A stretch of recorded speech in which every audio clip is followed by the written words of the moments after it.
Télérama, Cercle Polar, les dessous du roman noir. Bonjour à tous et à toutes, bonjour Christine Ferniaud. Bonjour Michel Avesca. Bienvenue dans le Cercle Polar. Alors le Cercle Polar en vidéo, c'est dorénavant tous les derniers vendredis du mois. Et puis les autres semaines, chaque vendredi, on se retrouve sur le site de télérama.fr pour un papier écrit. Voilà, on va faire en alternance. En fait, il y a tout. Il y a l'écrit, l'oral, mais toujours du polar. Le principe en fait de ce Cercle Polar de fin de mois, c'est d'essayer de vous dire en fait ce qui, à nos yeux, sont les meilleurs polars du mois. Donc là, on va parler des... C'est très difficile. C'est même absolument injuste pour les autres. Oui, parce qu'on en a laissé beaucoup, qu'on aimait énormément. Mais ces trois-là, puisqu'on en a choisi trois, c'est, on dirait quoi, la crème de la crème? La crème du crime, voilà. C'est Michel Lebrun qui disait ça il y a longtemps. Alors, on va parler du nouveau roman de Caril Ferret, L'aide, qui paraît aux arènes dans la collection Equinox. On va parler de Caroline de Mulder, Manger Bambi, dans La Noire chez Gallimard. Et on parlera enfin d'Hervé Lecor, magnifique roman, Traverser la nuit, qui paraît ce mois-ci donc chez Rivage Noir. Alors, on commence par Caril Ferret. Vous êtes prête, Christine? On commence par Caril Ferret avec un livre donc que vous prononcez L'aide. Et alors, je vais un peu faire ma frimeuse, pardonnez-moi, mais il paraît qu'on dit liette. Oui, c'est ça. Liette. C'est exactement comme ça. Exactement. C'est une sorte de liette, mais qui résonne un peu comme un O. Mais ça fait cuistre en même temps, un peu, oui, j'adore. Moi, je vais dire l'aide. Oui, moi aussi, finalement. À la française, en fait, ça veut dire glace. Et glace, voilà, c'est tout le sujet parce qu'en fait, notre ami Caril Ferret, écrivain, voyageur, qui se documente, qui voyage pour écrire ses livres, jusqu'à présent, il a toujours été dans le Sud. Oui, on avait l'impression qu'il n'aimait que la chaleur et que cette chaleur l'inspirait. Elle l'inspirait d'ailleurs, parce qu'effectivement, que ce soit l'Afrique du Sud, que ce soit l'Australie, ou que tous ces pays comme ça. Ou l'Amérique du Sud, beaucoup. Ou l'Amérique du Sud, beaucoup, des pays qui étaient hostile d'une autre manière, ça l'inspirait beaucoup. Et là, c'est l'extrême inverse. Voilà. Vous êtes à moins 65 degrés. Oui, alors on peut peut-être dire d'ailleurs, parce que c'est sympa pour l'éditeur et c'est sympa pour vous parce que vous pouvez tout relire en fait très facilement maintenant, Caril Ferret, puisque tout reparaît en folio, tous les romans précédents jusqu'au dernier passent donc qui était en Amérique du Sud. Et c'est très agréable d'ailleurs de voir un petit peu l'évolution et de son écriture et de ses thématiques et la permanence qu'il a aussi dans son combat. Voilà. Le côté politique de ces Parce qu'en fait, lui, d'une certaine manière, le polar est un prétexte, pas seulement parce que c'est des bons thrillers, ça se lit, les intrigues sont formidables, les personnages aussi et tout, là c'est le cas à nouveau. Mais en fait, son idée quand même, c'est de regarder le monde et de dire ce qu'il a vu. Alors là, on est à Norilsk, en fait, en Sibérie, donc c'est la ville, d'ailleurs, je crois, la plus septentrionale au monde. C'est aussi une des plus polluées du monde parce que c'est un endroit où on exploite des mines et notamment de nickel. Alors pendant longtemps, ça a été exploité en fait par les Zèques, par les prisonniers, c'était un goulag. Et puis après, une fois le goulag démantelé, ça a continué avec des gens qui travaillent là dans des conditions extrêmement difficiles. Et on voit bien que déjà, pour Caril Ferret, ce qui l'intéresse justement, c'est à la fois l'histoire du passé, l'histoire présente, ce goulag d'autrefois ou presque, et puis cette vie quotidienne et cette pollution et ses personnages, et je vous laisse continuer. Oui, parce qu'en fait, c'est vrai, c'est ça, c'est l'histoire, c'est les enjeux écologiques, c'est les enjeux politiques qui montrent très bien, de manière d'ailleurs très approfondie, c'est extrêmement intéressant, mais bien entendu, ça n'écrase pas, heureusement, le roman, et il y a beaucoup de personnages, peut-être plus que d'habitude, c'est une sorte de roman choral. C'est drôle parce qu'il y a beaucoup de personnages dans un lieu, finalement, qui donne l'impression d'être assez petit, comme un microcosme, et il arrive comme ça à donner une image presque complète de cet endroit étrange où on ne sort pas la nuit. Non. Ni le jour d'ailleurs. D'ailleurs, il faut le dire en passant, évidemment, la ville de Norilsk est un personnage. Oui, et alors, elle est le personnage. Les deux, enfin, en tous les cas, moi, j'y suis jamais allé. D'ailleurs, on ne peut pas y aller si facilement. Il faut des autorisations du FSB, etc. Mais cette ville, si j'en crois Caril Ferret, pour l'essentiel, à part un tout petit centre, c'est quand même des immeubles, des barres de béton, il y a du vent, il fait, vous disiez effectivement, jusqu'à moins 65. C'est très laid, mais ce qui est formidable, je ne sais pas si vous êtes d'accord là-dessus, c'est qu'il arrive à lui donner une forme de beauté. Une beauté un peu maléfique, un peu inquiétante. Mais tout à mais fait. ce personnage ambivalent de la ville est vraiment très intéressant. Mais un peu comme il le faisait avec les townships quand il écrivait effectivement sur l'Afrique du Sud. Le personnage principal, c'est effectivement la ville. On oublie de dire que c'est un fantastique thriller aussi. Oui, et qu'on est dans une enquête et qu'il y a des personnages de chair et de sang et qu'il y a du meurtre, de l'inquiétude, une enquête formidable aussi. Alors les personnages, évidemment, puisque c'est un roman policier, il y a un personnage de flic qui s'appelle Boris, qui est une espèce de gros nounours un peu âpre, un peu râleur, mais beaucoup plus fin en fait qu'il n'y paraît. Il est très bien, Boris. Quel est votre personnage préféré en fait j'aime bien, mais malheureusement elle meurt très vite. J'aime beaucoup la militante écolo, c'est une étudiante, elle est militante écolo, elle a un blog, parce que là-bas, évidemment, Dieu sait s'il y a des problèmes écologiques. Et bon, je ne peux pas en dire plus, mais elle meurt assez vite, parce qu'au départ, le départ de l'intrigue, c'est pendant une tempête épouvantable, il y a un toit d'immeuble délabré qui est arraché, qui tombe, et en fait on s'aperçoit que sur ce toit, il y avait le cadavre d'un éleveur de rennes, alors de l'ethnie des Nénètes, donc ce sont des autochtones qui sont là depuis très très très longtemps, et on se demande qu'est-ce qu'il faisait ici, parce qu'en général, ces gens ne s'approchent jamais de la ville, au contraire, ils la fuient. Et puis bientôt, dans la foulée, va donc y avoir la découverte du corps de cette étudiante écolo, en fait congelée dans une voiture abandonnée. Et ça va être le point de départ du polar. Et ce qui est très bien dans enfin, vous avez compris qu'on l'avait plutôt aimé. Hein. Oui, on fait un peu les Dupont là. Mais non, ce qui est intéressant aussi, ce sont les personnages féminins qui sont essentiels dans ce livre.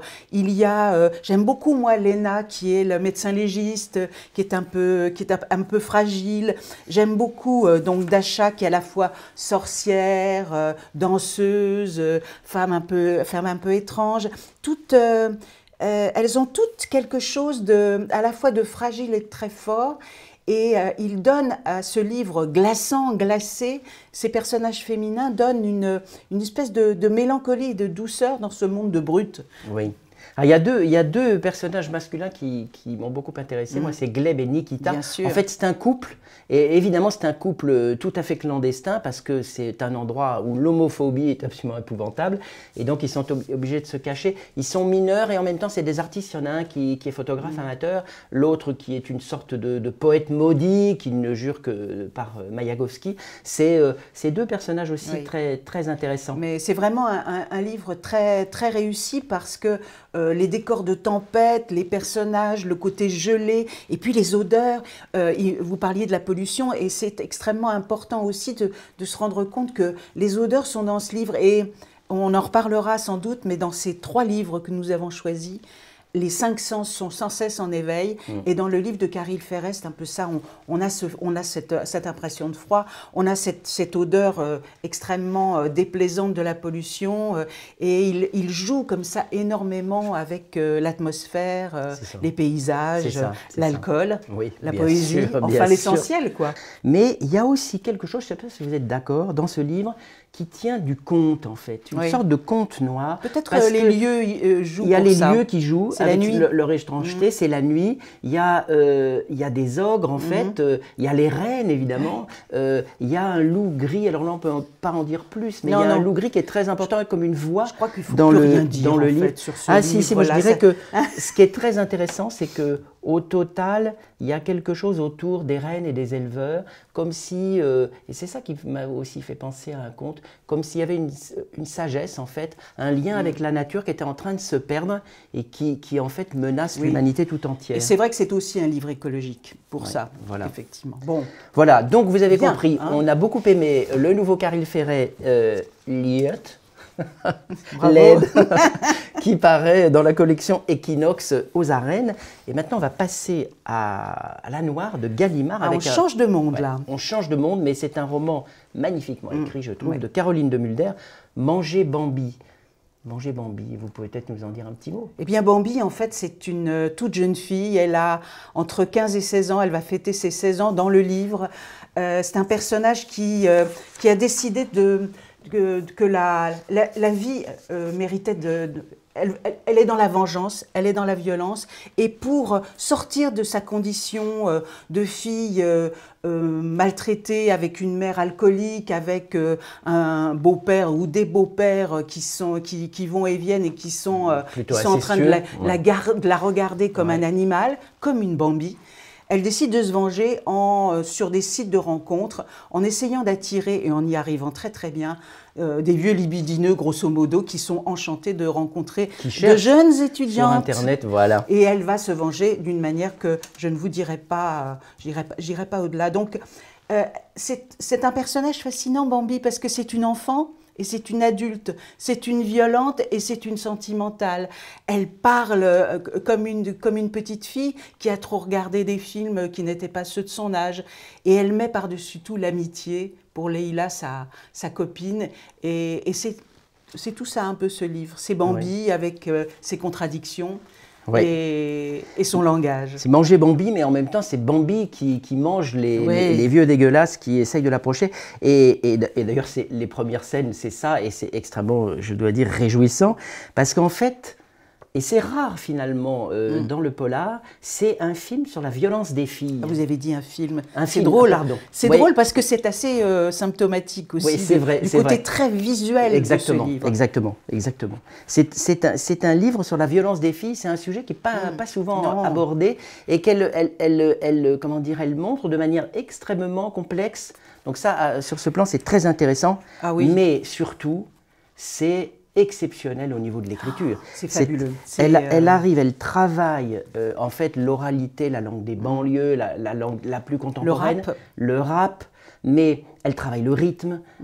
C'est une sorte de poésie en fait. Il y a un côté, ça fait penser aussi au slam. Oui, elle a une poésie urbaine. C'est d'une justesse extraordinaire. Oui, elle a une poésie urbaine très intéressante. Elle dit par exemple ses yeux de brûlure, donc il y a quelque chose de très poétique. Puis de temps en temps, et effectivement, même souvent, elle utilise des mots qui sont lourds de sens. Et c'est un peu, oui, une fille des villes, une urbaine, une rappeuse un peu banlieue et en même temps absolument fascinante. Et je trouve, Michel, je ne sais pas ce que vous en pensez, qu'elle est toujours juste. Et voilà, c'est très difficile d'être juste en utilisant un langage qui n'est pas le sien, puisque Caroline de Mulder, c'est une essayiste, c'est une universitaire, et elle arrive parfaitement dans cette poésie-là, une poésie brutale, avec des personnages qui passent sans arrêt la frontière, à être extrêmement juste et poétique. Oui, et son personnage de Bambi est intéressant parce que, comment dire, elle est ambivalente en fait. Elle est à la fois victime et prédatrice. Alors elle est on la présente d'abord comme prédatrice.